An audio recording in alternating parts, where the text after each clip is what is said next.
Hi everyone, my name is Lucely, and in today's video, I want to show you how I price my plushies for markets. Um, my goal at each market is usually to hit $600 or more, and basically what I'm gonna show you guys today is what helps me reach my minimum goal of $600 a market. I know a lot of times as crocheters, we struggle with pricing. Sometimes we feel like we're pricing things a little too high, and we're not sure if someone's going to buy it at that price, so we'll usually sometimes go down in price. But I want to show you what works for me without undervaluing the work and effort that I put into my plushies. Okay, so just starting off, I like to look at my booth, and everything in my booth is divided into three categories and then statement pieces. So these three categories consist of small items, medium-sized items, and larger, higher priced items. So looking at my booth, um, from bottom to top, I have my most affordable items down towards the bottom of my table, and I have them here because this is the first thing that people see, and especially little kids. They tend to gravitate towards these items because they're small and they're looking for something affordable to buy. So in this section, I usually have my plushies priced anywhere from $7 to $20. In my second category, this is more eye level to adults, and this is like my middle section towards the sides, and these plushies are priced between 25 and 40. And then higher up, I have all of my more larger, slightly larger plushies, the ones that take more time and are priced higher. And those I usually have for around 45 and up to, I want to say 70. And then on top of that, I usually have two statement plushies that I like to bring at my markets. And these are more like to catch people's attentions. Maybe if someone sees it at the top of my booth and they want to, like, they're just curious. They're mostly for that. I don't usually think I'm going to sell them right away, but I do get really excited when I do. So going into my first category, how do I decide what plushies go here? So everything that takes me under 45 minutes will go in this category. Anything that I can price from $7 to $20 will go here. And I'm just going to give you some examples. I have my chicken and my well that I price at $7. I have octos that I price at $12.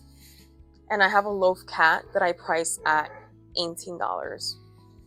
For this category, I will always want to make sure that I have a variety of things, but not too much. I think when you give someone less options, it's easier for them to choose something that they love. So if you have too much in this category, sometimes it can feel like overwhelming to our customers. So I like to keep this section narrowed down to things that sell really good for me, and not things that I'm not sure if they're going to sell yet. So I just have items that I know people love, and basically those are the items that I just showed you. Moving on to my category 2 items, these items usually take me 45 minutes to 2.5 hours. So as you can see, the time varies a lot, but this is where sizing is gonna like come into play a little bit. So I'm gonna show you some examples. So the first thing I have here is side duck, and I have side duck at 25.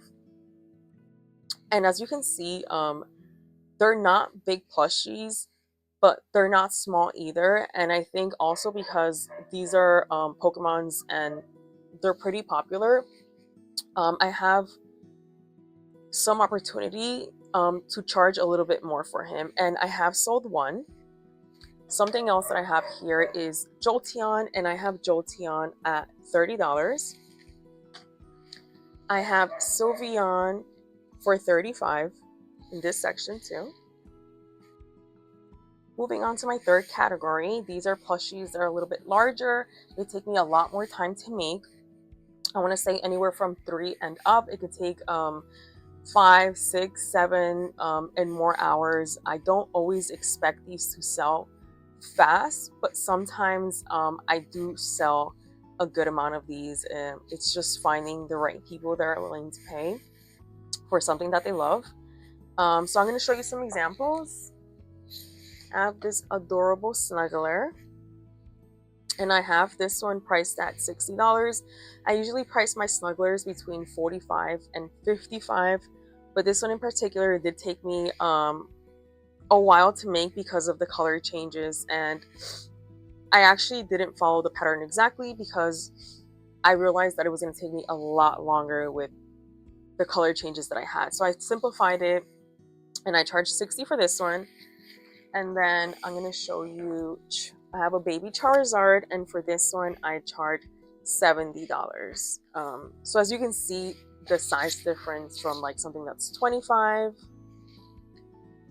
something that's 7, something that's 45.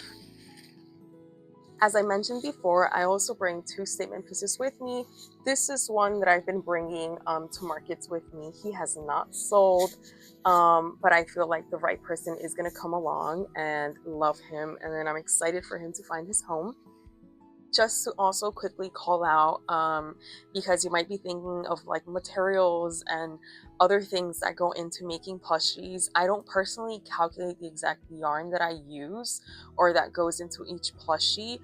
That's something that when it comes down to pricing, I usually price up. I would add $5 to my plushies to cover all of these costs. I also want to show you guys a real life example of where I was able to make $655 at a slow market. And so I want to show you exactly what I made in each category. So I'm going to look over here at my computer. Okay, so for this market, in my first category, which was from $0 to $20, I sold 20 items and I made $210. In my category 2, that's everything that's $25 to $40. I sold 10 items and I made $305. And then in my category 3, I sold 3 items and I was able to make $140.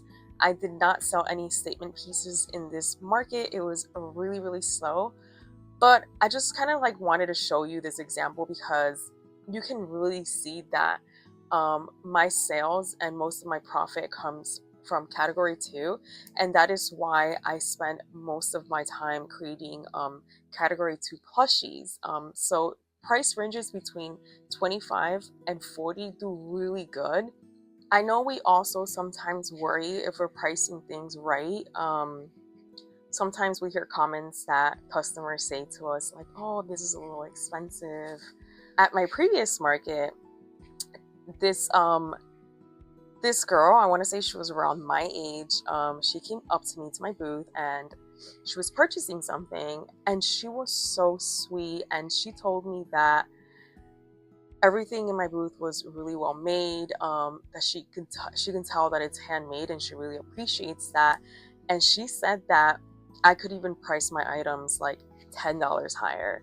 So when she said that, I was like, oh my goodness, like I really appreciate that. And it's like, these are the kind of people that really make my day and will appreciate your work. So I know that, again, we worry about pricing sometimes, but I stopped worrying and I just price my items according to the amount of time and effort that it takes me to make them. This system has really worked well for me, and I hope that everything that I'm sharing with you today is very helpful to you too. And if you have any questions at the end of this video, I want you to let me know down in the comments and I will get back to you. If you want more market videos like this, feel free to subscribe, and I will see you next time.